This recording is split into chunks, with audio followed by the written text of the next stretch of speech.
का निर्माण करवाया था। ये पहला ऐसा बादशाह था जिसने जनता में अपनी सस्ती लोकप्रियता बढ़ाने के लिए तुगलक वंश का क्या किया था, पतन करवाया था, सस्ती लोकप्रियता बनाने के लिए। सस्ती लोकप्रियता क्या समझते हैं आप लोग? आपके अभी चुनाव ना होते हैं तो पॉलिटिकल पार्टी आती है तो सस्ती लोकप्रियता में क्या देती है? हाँ, सर्टेन टाइम के लिए। तो क्या क्या आपको भावना पोस्ट देती है, क्या क्या वादे करती है? युवाओं के लिए आपके लिए क्या घोषणा करेंगे? बेरोजगारी भत्ता देंगे, रोजगार देंगे। हाँ, और महिलाओं बच्चों के लिए क्या करेंगे?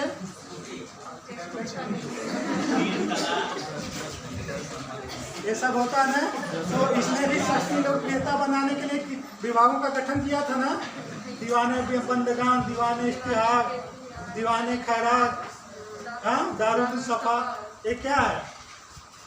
ये तो घोषणा जनता को अपने तरफ लुभाने का। तो यही क्या फिरोज शाह तुगलक की केवल दिल्ली सल्तनत की पतन का कारण था? देखो यार, ये तो बहुत लंबा क्वेश्चन हो गया। पतन का कोई भी वंश के पतन का एक कारण थोड़ी ना है। तो सर वही कारण अब नहीं, मेन कारण नहीं मान सकते हैं कि यही है, लेकिन यहाँ से शुरुआत हो जाती है। मान लीजिए आप हैं, ठीक है, आप ऐसा कुछ बोल दें कि सारे बच्चे कमरे से बाहर निकल जाएं, तो आपको ही माना जाएगा ना कि आप ऐसा कुछ बोलें कि सभी लोग बाहर हो गए, तो आप ही इसके जिम्मेदार होंगे कि दूसरा होगा? तो इसका मतलब एक कारण मान सकते हैं कि था एक पतन का कारण, ठीक है, लेकिन संपूर्ण रूप से नहीं मान सकते। हाँ, फिरोज शाह सस्ती लोकप्रियता के नाते क्या किया, इसका तुगलक वंश जो है का पतन का कारण बन जाता है, फिरोज शाह तुगलक। ठीक है, वो लंबा चर्चा है, उस पर चर्चा करेंगे मेंस वगैरह में, तो आप लोग के सिलेबस में है नहीं, तो इसके नाते उस पर चर्चा करना सही नहीं है। हाँ, हाँ, जिसमें सर इसके कारण धर्मकालीन संस्कृति थी, लेकिन हमें कारण नहीं पता जो हम सब फैक्ट पढ़ते जा रहे हैं। अच्छा, तो कारण निवारक पे सर चर्चा करना चाहते हैं। ठीक, अभी हम मॉडर्न इंडिया जब पढ़ाएंगे तो उसमें आपको मेंस का साथ साथ क्वेश्चन भी कराएंगे और पीटी का जो भी फैक्ट होगा वो भी नोट करवाएंगे, और पूरा आप लोग को एक मतलब डेवलपमेंट हो जाएगा मेंस कैसे लिखा जाता है, आपको कैसे आलोचनात्मक परीक्षण करना है, कैसे व्याख्या करना है, किस तरह से टिप्पणी करना है, किस तरह से समालोचनात्मक परीक्षण करना है। ठीक है, ये सब आपके समझ में आ जाएगा। क्वेश्चन जब लिखवाएंगे तो इस चीज़ खुद आप लोग अपने आप से क्वेश्चन लिखना शुरू कर देंगे, लेकिन वो थोड़ा समय वक्त लगेगा। अभी जैसे पढ़ा रहे हैं वैसे देखते जाइए, क्योंकि आपका हमारे ख्याल से IAS या PCS में जो भी क्वेश्चन आएंगे इससे ज़्यादा बाहर से नहीं आएगा। इतना ही आप तैयार कर लेंगे तो मेरे ख्याल से PT आप इससे कर लेंगे। PT के लिए आपको कोई दिक्कत नहीं आएगी। हाँ, तो कंसेप्ट तो क्लियर कर ही रहे हैं हम। कंसेप्ट आप लोग का क्लियर हो ही रहा है। एकता व्यवस्था से जो कंसेप्ट आता है क्वेश्चन वो क्लियर है सबका कि नहीं? जागीरदारी पर क्लियर है कि नहीं? ठीक, मनसबदारी वगैरह आएगा भी पढ़ाएंगे ही। सामंतवादी पर क्लियर कर ही दिए हैं। सामंतवादी क्या होते थे, और जो हमने सस्ती लोकप्रियता की बात की है पूरा कंसेप्ट है इसमें। सस्ती लोकप्रियता कैसे आप जोड़ रहे हैं? सारे विभागों का गठन करता ही तो सस्ती लोकप्रियता है जनता के सामने। तो आप इससे समझ सकते हैं कि ये सस्ती लोकप्रियता होती क्या है। आपकी पॉलिटिकल पार्टी भी आती है तो आपको क्या देती है? सस्ती लोकप्रियता के बल पे तो वोट ले रही है। क्या वो अस्थायी व्यवस्था कर रही है कोई पॉलिटिकल पार्टी? तो यही चीज़ है, सस्ती लोकप्रियता का मतलब यही होता है। ठीक है, फिर हम लोग कहाँ पे थे?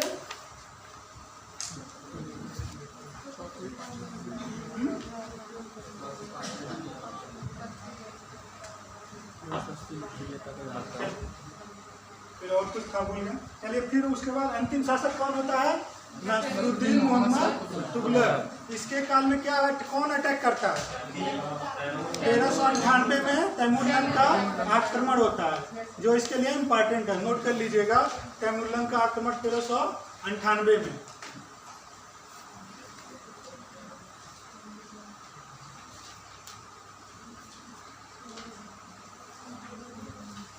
आप अगर मतलब इसके बारे में और वो जैसे तो मुगलों का आक्रमण भी देख सकते रहे हो, मंगोलों का आक्रमण भी देख सकते हैं ना। पतन के कारण एक ही नहीं है।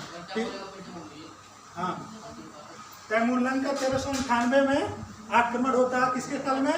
नसरुद्दीन मोहम्मद तुगलक के काल में।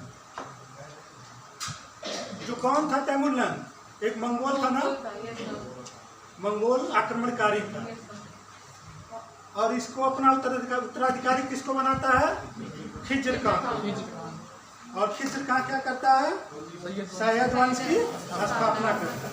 तो हम लोग सैयद वंश पे अब चल रहे हैं।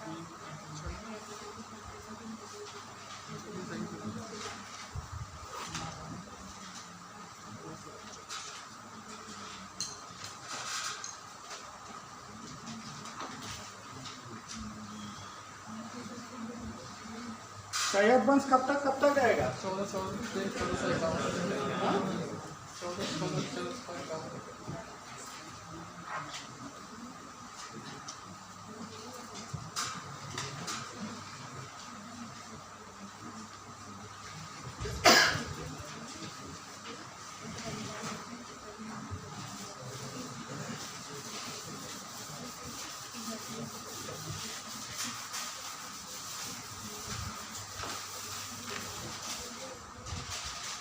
ठीक है।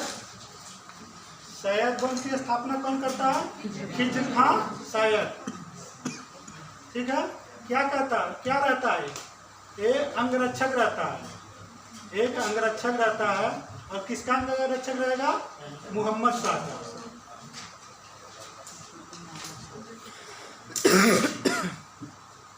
सैयद वंश में 3 शासक मुख्य थे, 3 ही शासक हैं। पहला कौन था? मुबारक। पहला खिज्र खां था, पहला खिज्र खां है। बता रहे भैया, बता रहे हैं। इनायत आला की उपाधि ग्रहण करता, पहला शासक था जिसने सुल्तान की उपाधि नहीं ग्रहण करता। कौन बोल रहे थे अभी? क्यों सुल्तान की उपाधि नहीं ग्रहण करता है? क्योंकि ये एक लोग के ऊपर मतलब जैसे खुद शासन नहीं, टू द पॉइंट बताइए, क्यों नहीं करता है?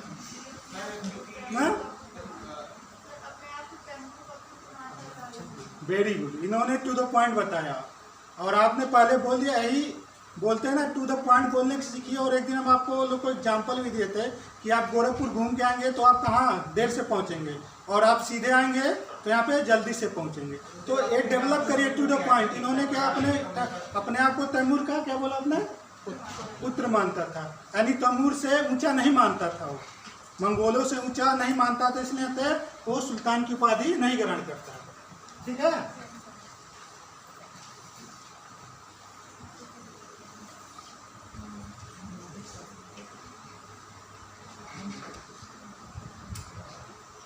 कब से कब तक रहेगा? 1414 से 1421 तक। फिर दूसरा कौन रहेगा? हाँ, मुबारक, मतलब इसका मुबारकबाद करता है, यानी मुबारक शाह। ठीक है। खिज्र खां का कौन करेगा? मुबारकबाद करेगा मुबारक शाह।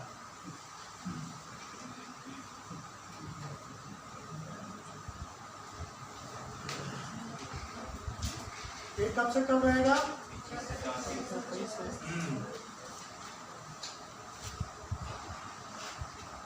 फिर कौन आता है? मोहम्मद शाह। हाँ,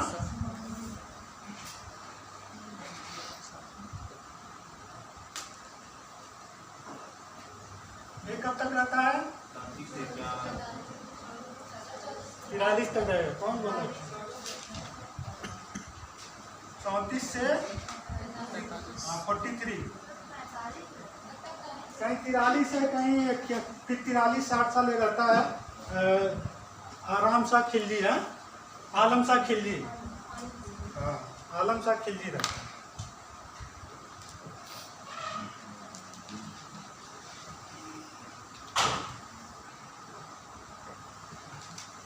अलाउद्दीन आलम शाह खिल्जी नाम है इसका। अलाउद्दीन आलम शाह नाम, सॉरी, अलाउद्दीन आलम शाह नाम है।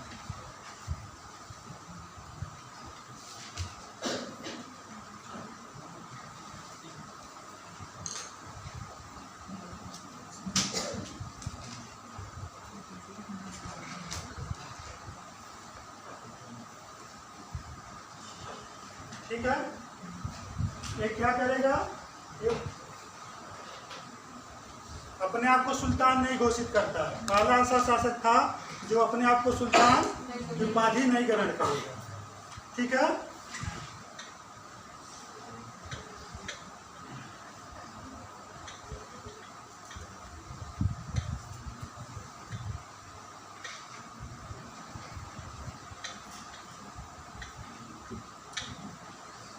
दूसरी बात क्या लेता है? रायत आला।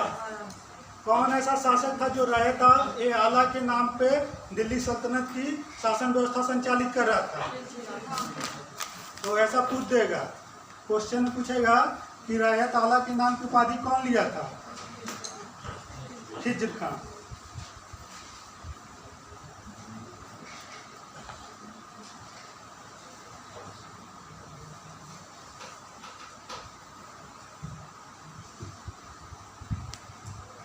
ये क्या करेगा? ये सिक्के के नहीं जारी करेगा। जो भी मोहम्मद तुगलक की जो व्यवस्था चली आ रही थी उसी को जारी करेगा। क्यों ऐसा सिक्का उक्का नहीं जारी करता और क्यों उस व्यवस्था को बनाए रखता है? कोई बताएगा? जो मोहम्मद बिन तुगलक कालीन व्यवस्था चली आ रही थी उसको क्यों बनाए रखता है खिज्र खान?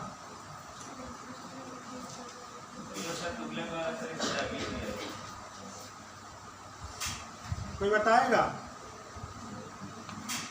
अफगान उस समय शक्तिशाली होने लगते हैं। बहलोल लोदी क्या था? तो अफगानों को असंतुष्ट नहीं करना चाहता था। ठीक है, इसलिए कोई भी परिवर्तन नहीं किया। मान लीजिए कोई पॉलिटिकल पार्टी है और बहुत सारे समुदाय के लोग यहाँ रह रहे हैं। जिस समुदाय का ज़्यादा वर्चस्व है, जिसका वोट बैंक ज़्यादा है, कोई पार्टी ऐसा कुछ करेगी कि उस वोट बैंक को खराब करना चाहेगी। तो उसी तरह इसने क्या किया? अफगानों का वर्चस्व था तो उनके खिलाफ कुछ भी काम नहीं किया। इसी के नाते न सुल्तान की उपाधि ली और न कुछ तुगलक वंश में चेंज किया था। ठीक है। फिर ये क्या करता है? नया सिक्का वगैरह सारा चीज जारी करता है। ये शासन व्यवस्था में परिवर्तन करता है। मुबारक शाह। ठीक है। अब कौन खाना की उपाधि कौन किसको देता है? तो बताएं। हाँ, बहलोल लोदी को कौन देता है? मोहम्मद शाह देता है। इसको बहलोल लोदी को क्या देगा?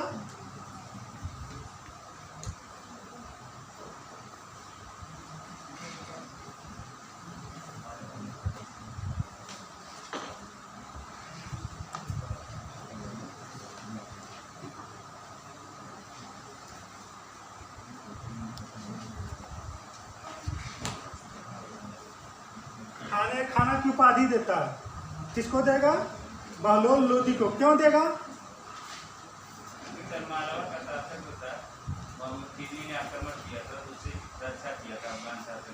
ये भी और उसी के नाते देता है। और दूसरा वो अपने इसको क्या मानता था? अपना पुत्र मानता था। ठीक है।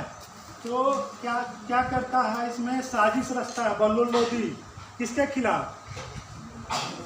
हाँ, इसी के खिलाफ रचता है। क्योंकि ये पुत्र मानता था तो इसको ये मार नहीं सकता था। जो आपके करीब होता है वो आपको दिखाई नहीं देता कि साजिश रच रहा है, दिखाई देता है, लेकिन वो हो सकता है आपके खिलाफ साजिश रचता हो। तो इसको ये पुत्र मानता था बहलोल लोदी को मोहम्मद शाह। ठीक है। और बहलोल लोदी मोहम्मद शाह के खिलाफ साजिश रच रहा था। ठीक है। तो उस साजिश का उत्तरदायित्व किसको ऊपर सौंपता है? आलम शाह को। ठीक है।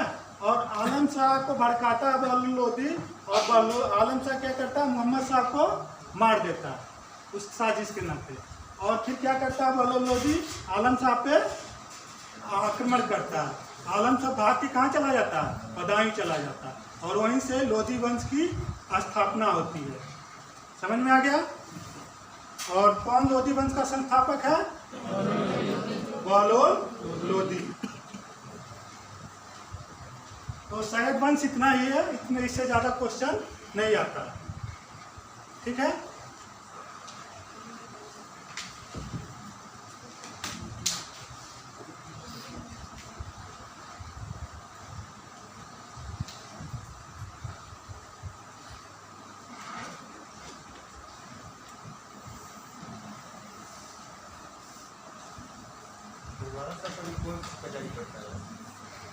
इसका पता नहीं।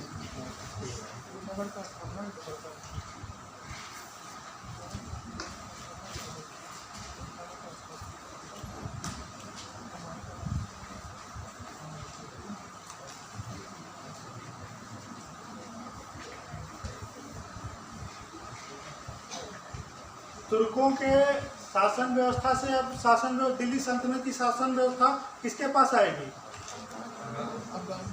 अफगानों के पास आएगी ना। बहलोल लोदी क्या था? अफगान था।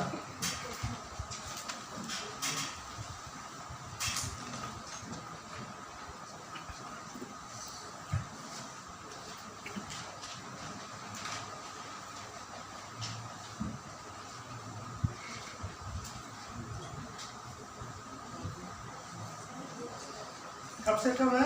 1451 से 1526।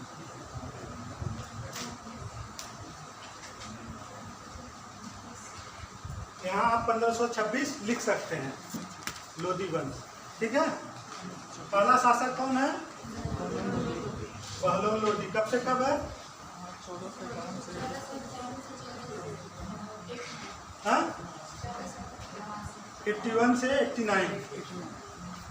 मतलब इतना आप लोग पढ़ के नहीं आते एकदम, क्या करते रिवीजन, मतलब जो पढ़ाया जाता है उसको पढ़ के आते हैं कि नहीं?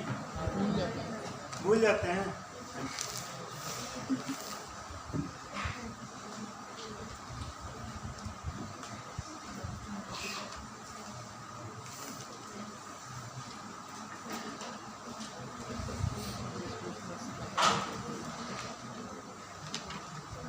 दूसरा शासक कौन होगा? हाँ सिकंदर लोदी।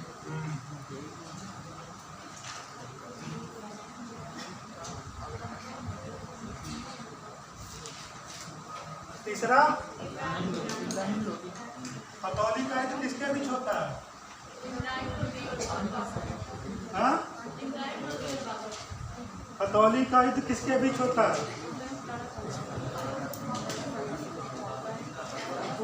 हथौली का युद्ध नहीं पता आप लोग को? संग्राम सिंह का नाम सुने हैं? हाँ, राणा सांगा का नाम संग्राम सिंह था और उन्हीं के बीच हुआ था।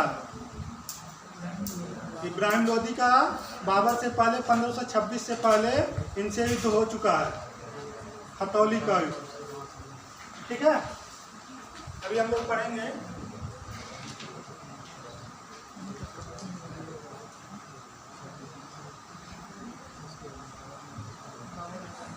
सिकंदर लोदी कब से कब है? हाँ और ये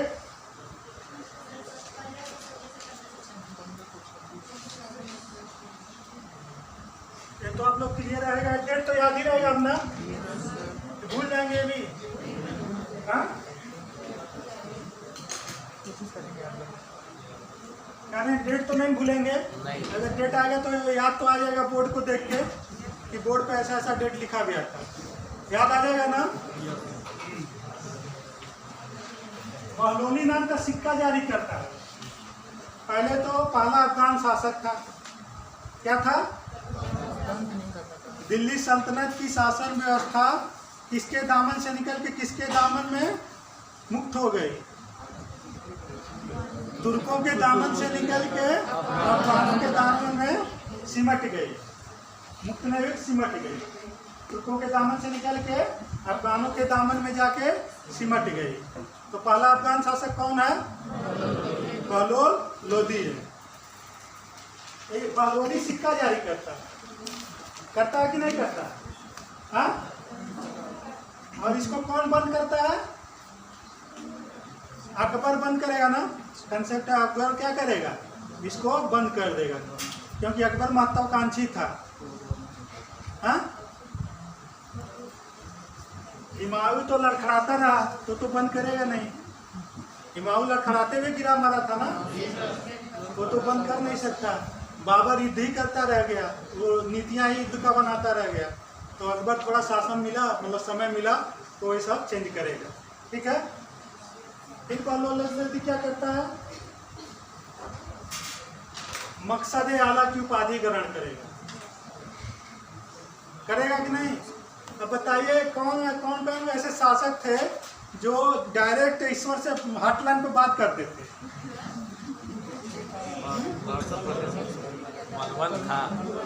कौन 3 शासक थे दिल्ली सल्तनत के? हाँ, नाचते खुदाई और जिले इलाही, मतलब उसका भी सीधे ईश्वर से बात हॉटलाइन पे बात होती थी, ठीक है। और दूसरा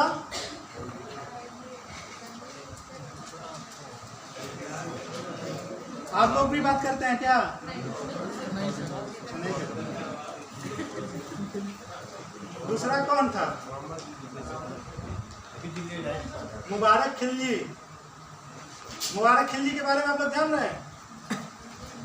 वो सब जितनी भी गार्ड की उपाधियां थी और खलीफा का, उसके बाद सारी उपाधियों से भरा हुआ था, वो सारी उपाधि ग्रहण कर लिया था। वो कोई उपाधि ईश्वर का भी और खलीफा का पूछ देगा तो मुबारक शाह खिलजी पर टिक करिएगा कि जो ईश्वर और जो भी खलीफा की सारी उपाधि है इसी ने लिया था। और तीसरा कौन था? ये था बहलोल लोधी, ठीक है। ये तीनों हॉटलाइन से बात करते थे। मतलब वैसे बताने के लिए बोल रहे हैं कि मतलब ईश्वर के साथ हमेशा। अब बताइए क्यों कोई व्यक्ति ईश्वर का सहायता लेता, गॉड का कंसेप्ट है, बताइए क्यों कोई लेगा?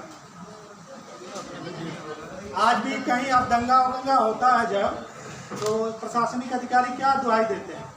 मान लीजिए अभी आप अब तो खत्म हो गया लगभग, आतंकवाद खत्म चल रहा था, तो सूफी मत के धर्म को ज़्यादा बढ़ावा दिया जा रहा था, सूफीज़म को।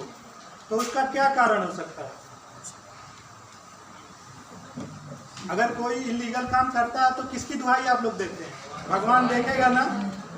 आप मतलब वो यही तो करते हैं, भगवान है देखेगा वो, तो ये अपने आप को भगवान की उपाधि क्यों लेंगे? जनता को मोटिवेट करेंगे ना, क्योंकि हम भगवान के बहुत करीब हैं। हमारा नुकसान करोगे तो तुम्हारा अपने आप ही नुकसान हो जाएगा। तो जनता क्या करेगी? मोटिवेट हो जाती थी और उनका समझती थी कि भगवान के परछाई हैं, तो इनका नुकसान करेंगे तो हमारा क्या हो जाएगा? नुकसान हो जाएगा। इसमें विद्रोह वगैरह कम हो जाते थे। यही तो होता है। तो यही ये लोग करते थे। फिर हम लोग आते हैं सिकंदर लोधी। आगरा शहर का स्थापना। हाँ, पहले क्या करेगा? क्यों आगरा की स्थापना करेगा? चलिए बताइए, कोई भी बताए आगरा शहर की स्थापना क्यों जरूरत पड़ी उसको एक नया शहर या नई राजधानी बनाने की? हाँ, 1504 1506। हाँ, ये तो आप लोग को याद होगा, लेकिन ये नहीं पता क्यों जरूरत पड़ी। हाँ, ये IAS में पूछ देगा कि आगरा शहर की स्थापना करने का क्या कारण था, उसमें से 4 ऑप्शन दे देगा। ऐसे ही कंसेप्ट का क्वेश्चन आता है, ठीक है। पहला दे देगा वाणिज्य व्यापार के दृष्टि से महत्वपूर्ण स्थान था, ठीक है। आगरा बहुत बड़ा शहर था, ऐसा दे देगा। आगरा से सैन्य व्यवस्था संचालित किया जा सकता था।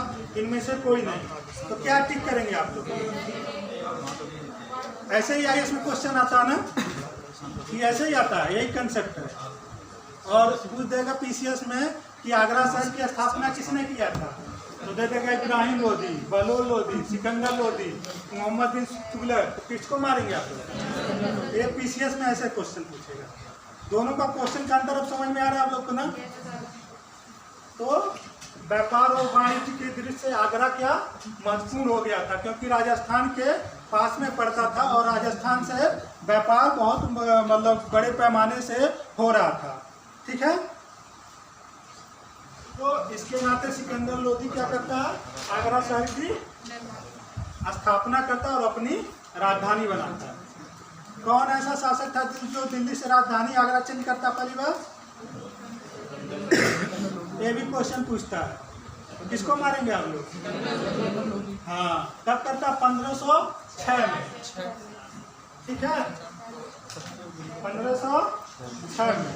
फिर क्या करेगा? 1504 में आगरा की स्थापना करेगा और 1506 में राजधानी बनाएगा। ठीक है। फिर गजे सिकंदरी, पैमाना 30 का एक पैमाना था। क्या करता था वो? घूम नापने का। ये भी पीसीएस में बहुत बार पूछा है, बहुत बार पूछा है। घूम नापने का एक पैमाना था। फिर गुलरुखी, गुलरुखी के किस नाम से कविता लिखता था? गुलरुमुखी नाम से कविताएं लिखा करता था। फरहंगे और इज्जत, गुलरुमुखी। इसके दो बातें, फरहंगे और इज्जत। इज्जत तो क्या था?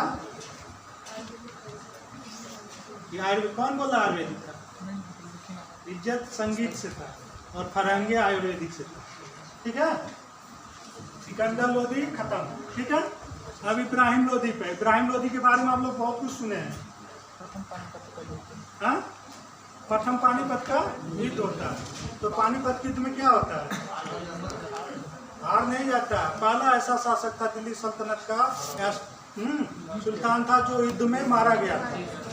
ये पूछेगा पहला कौन ऐसा शासक था दिल्ली सल्तनत का जो युद्ध में मारा गया था? तो कौन था? इब्राहिम लोधी था। ठीक है। और क्या करता है? राणा संगा के साथ युद्ध लड़ता है।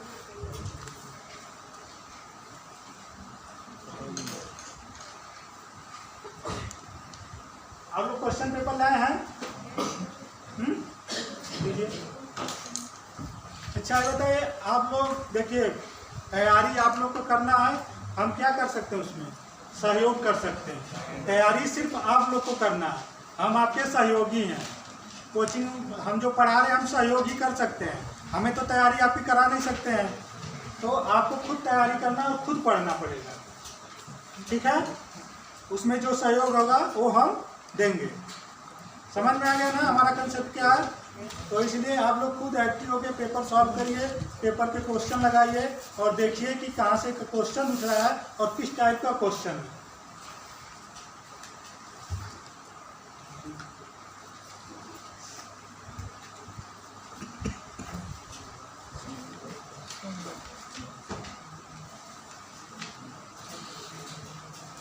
ये दिल्ली सल्तनत का नहीं है क्या? नहीं,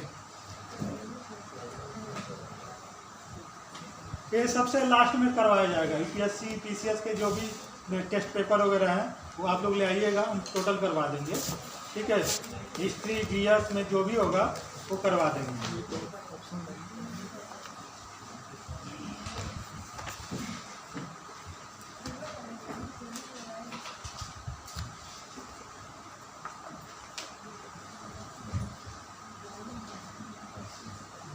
कोई ऑथेंटिक बुक नहीं है क्या आप लोग के पास? हाँ हाँ, घर में चेक कीजिए। ठीक है। कितने लोग हिंदी मीडियम के इसमें से?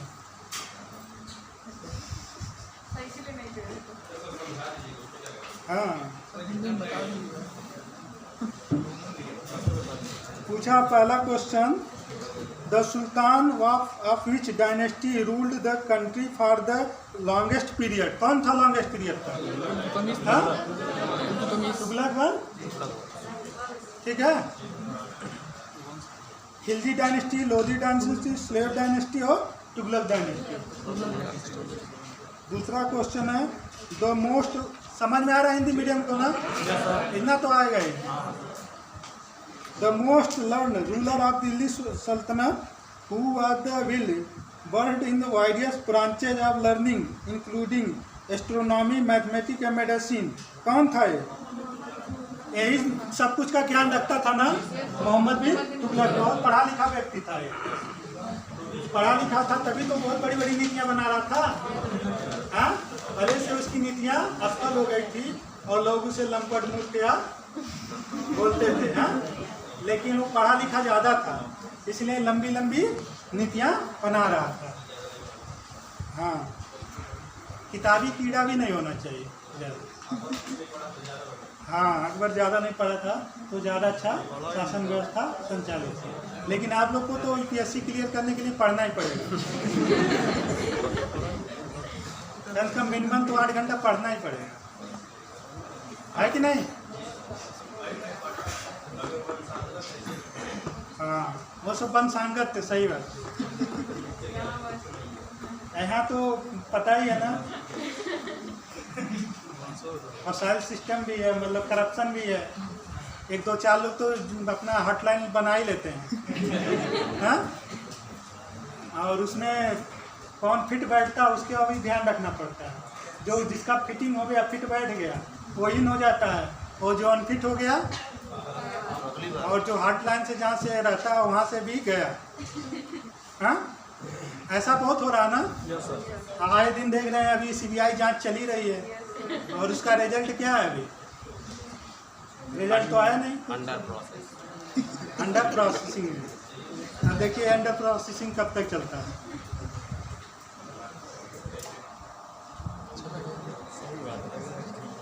सही बात।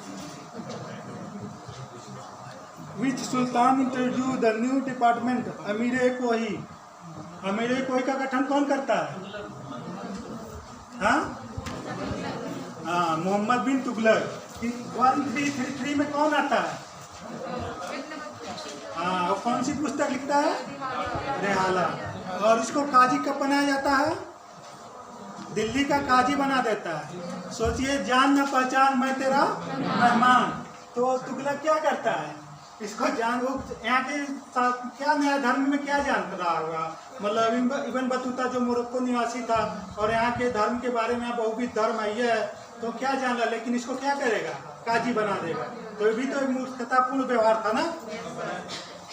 हाँ, इतना भी उदारवादी नहीं होना चाहिए कि आप किसी को बड़े पोस्ट पे ही बैठा दीजिए जिसको कुछ नॉलेज ही ना हो। तो काजी बना देता है और फिर कहाँ भेज देता है? राजदूत बना के चीन भेज देता है। ठीक है।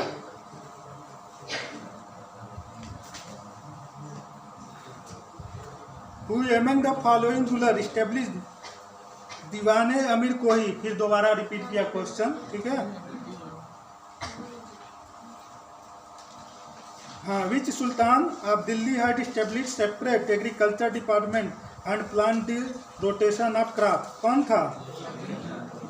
कौन सा ऋण दिया था लोगों को? उस ऋण का नाम था, कोई बताएगा? हाँ, मतलब जो लिखते हैं उसको रिवीजन भी नहीं करते हैं, तो पैसे नहीं बोल पा रहे हैं। और कौन माफ करता है? कौन सस्ती लोकप्रियता लाएगा? तो वही ना माफ करेगा। सस्ती लोकप्रियता का मतलब समझ रहे हैं ना आप लोग?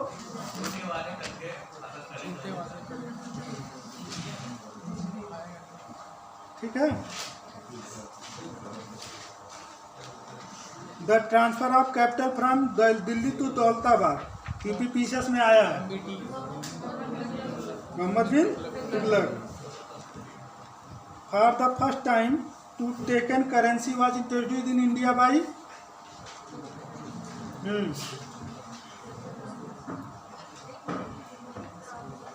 अरे वही सांकेतिक मुद्रा कौन जारी करता है? तो टोकन करेंसी तो ही हुई ना। हमें लगता है कि इंग्लिश में कुछ लोग दिक्कत हो रही है, इसलिए लोगों की आवाज़ कम आ रही है। किसी के पास हिंदी वाला है? आ रहा है?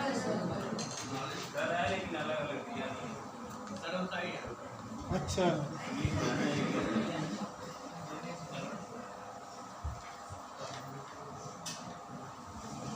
कथन कारण है the scheme of token currency या मोहम्मद बिन तुगलक प्रोवाइड अनसक्सेसफुल। सही है, गलत है?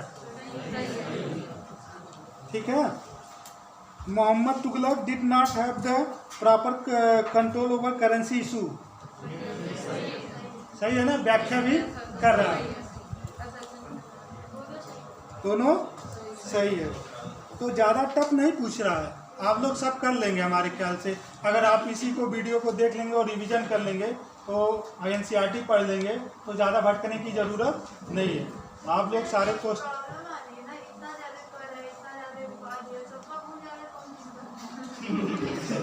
आप वैसे तो भूल ही जाएंगे। जैसे हमने एक एक वंश उठाया पढ़ाया है उस तरह से तैयार करिए ना। एक वंश के लिए देखिए पढ़ाई का क्या होता है, रिवीजन। पढ़ाई आप उतना ही चबाइए जितना पचा लीजिए, और ज़्यादा चबाएंगे तो क्या होगा, ओवरडोज क्या करता है आपको। हाँ, जानवर देखे ना हम लोग, मतलब गाय जो होती है कितना खाती है, जितना खाती है उसको पचा लेती है।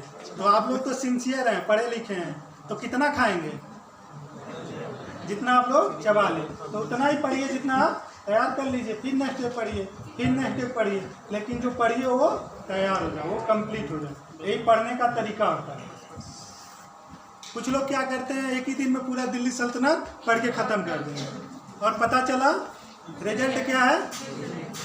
तो उस पढ़ाई से कोई मतलब है, कोई मतलब नहीं ना। कैसी पढ़ाई से मतलब है, उतना ही चाहिए जितना आप पचा लीजिए। तो आप लोग ऐसे ही पढ़ेंगे ना। हाँ, आगे क्वेश्चन लगाएं।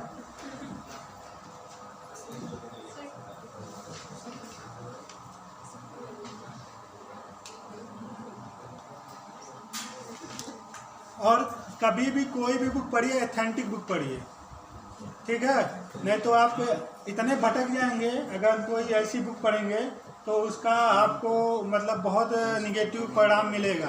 आप NCERT पढ़िए, SC वर्मा की बुक पढ़िए अगर पढ़ना है, नहीं तो NCERT ही पढ़िए, सफिशिएंट है। और कोई अच्छे कोचिंग का नोट्स पढ़ लीजिए, या SC वर्मा की मेडल आती है उसको। आप कई बुक पढ़ेंगे, कई तरह से उसमें लिखा गया होगा, उससे क्या प्रभाव पड़ेगा, आप निगेटिव को पॉजिटिव करेंगे और पॉजिटिव को निगेटिव करेंगे, उसका डिमेरिट्स और मेरिट्स दोनों मिला के 0 हो जाएगा। इसलिए कभी भी मतलब वैसी जो मार्केट में वैसी बुकें होती हैं उसको कभी आप बेस नहीं बनाना चाहिए। इसलिए कोई भी आप देखेंगे, कोई भी IAS या PCS या कोई भी कोचिंग वाला पहले क्या सलाह देता है, आपको पहली सीढ़ी चढ़ने का सलाह देता है, और वो पहली सीढ़ी है NCERT की बुक, ठीक है। तो आप मार्केट में जो तुक्का बुकें हैं उनको आप ध्यान में रख के नहीं पढ़ेंगे, वो पढ़ते जाएंगे भूलते जाएंगे। क्या करेंगे, पढ़ेंगे और एक हफ्ते के बाद वो चीज़ भूल जाएंगे। लेकिन NCERT प्लस ऑथेंटिक बुक पढ़ेंगे तो आपको वह क्रम से क्रम आपको लेता जाएगा और आपको याद रहेगा, ठीक है। समझ में आ गया ना।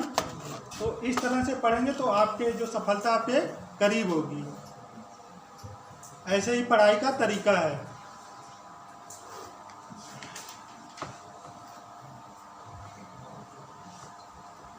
The Vijayanagara kingdom was found by Harihara Bukka, तो विजयनगर आ गया। Lodi dynasty. Who among the following sultanate rulers was the Afghan origin, कौन था, बालोल लोधी। ये अभी आया, अभी जस्ट क्वेश्चन आया 16 में, ठीक है। PCS 16 में आया हुआ क्वेश्चन है। तो अभी बताया ना कौन था पहला, बालोल लोधी। मतलब आप इतना ही पढ़ के और एक NCERT पढ़ लेंगे तो GS सफिशिएंट है आपका। आप अभी क्वेश्चन जब आएगा PCS का कोई भी, तो आप अगर सारा तैयार है तो आप दिल्ली सल्तनत के सारे क्वेश्चन अटेम्प्ट कर लेंगे। इतना हम बताए हैं। देखिए, पढ़ने के लिए, विद्वान बनने के लिए तो बहुत सारी बुकें हैं, बहुत सारे अध्ययन हैं, और वो आप करते रह जाएंगे, उस पर आप विशेषज्ञ बन जाएंगे। लेकिन कंपटीशन के लिए बहुत सिंपल और सामान्य रूप से आपके लैंग्वेज होनी चाहिए, सामान्य आपको भी होना चाहिए, और सामान्य अध्ययन का मतलब समझने, सामान्य स्तर की पढ़ाई भी होनी चाहिए। इतना डीप भी नहीं होना चाहिए और इतना ऊपर भी नहीं होना चाहिए, एक बैलेंस होना चाहिए।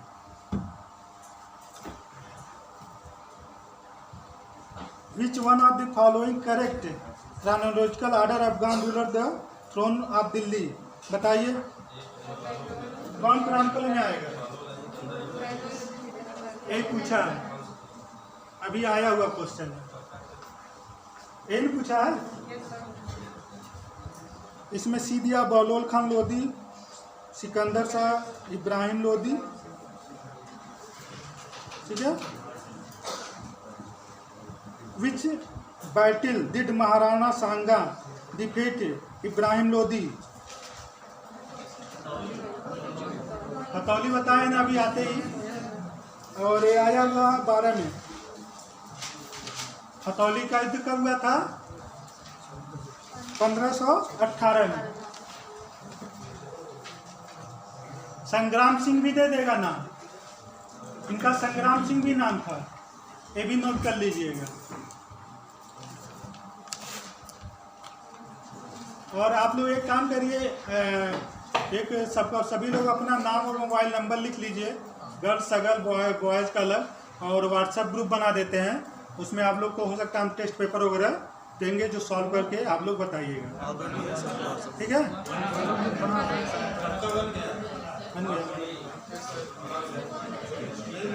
नहीं, उसमें हमारे पास रहे, हम जब फ्री हो वो आप लोग को दे देंगे और आप लोग सॉल्व करके, ठीक है?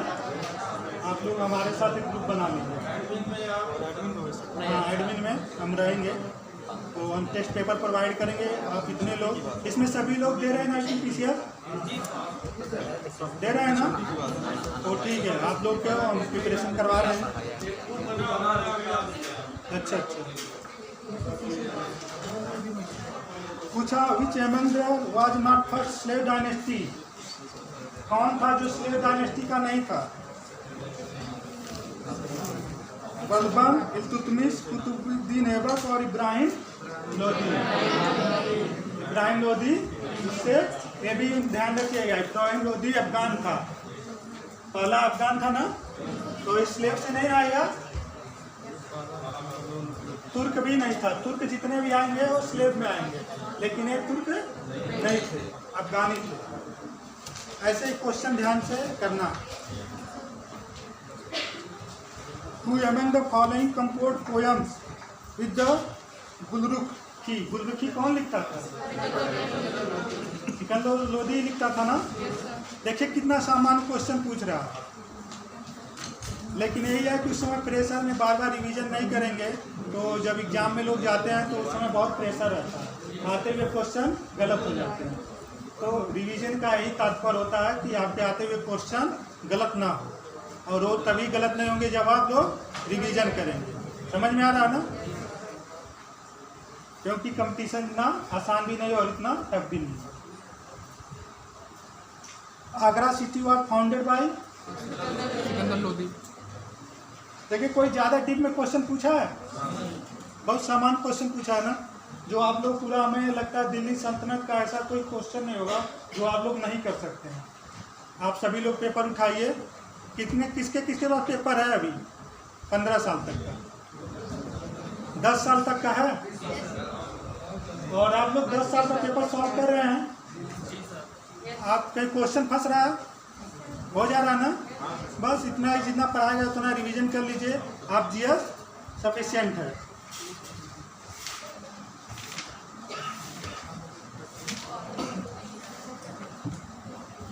Who among the following generals Alauddin Khilji ultimately became the first sultan of Tughlaq dynasty? बताइए। ऑप्शन में है गाजी मलिक, मलिक कपूर, उबैद खान, जफर खान। गाजी मलिक था ना, गयासुद्दीन तुगलक, यही ना धारण करता है। विच सुल्तान इंस्टीट्यूट द न्यू डिपार्टमेंट अमीर को है, ये तो हो गया है। अच्छा, Tughlaq dynasty. The sultan who is said have the right the land revenue of 1/2, कौन किया था? 1/2 लैंड रेवेन्यू। हाँ, इसमें दिया बलबन, अलाउद्दीन खिलजी, मोहम्मद बिन तुगलक, फिरोज तुगलक। कौन किया था? अलाउद्दीन खिलजी।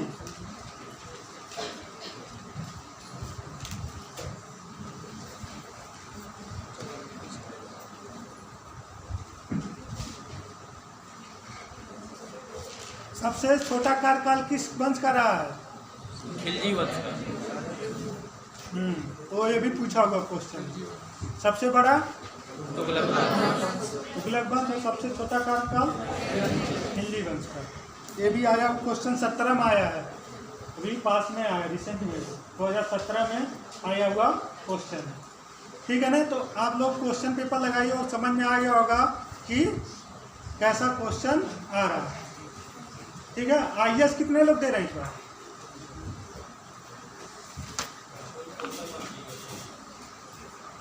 ठीक। अब हम लोग कौन सा बात स्टार्ट करेंगे? मुगल में प्रवेश कर रहे हैं ना। बाबर की एंट्री हो जाती है तो मुगलों की एंट्री हो जाती है। ठीक है। तो मार्केट में एक नया वंश आएगा मुगल वंश, जिसका हम लोग अध्ययन करेंगे। ठीक है।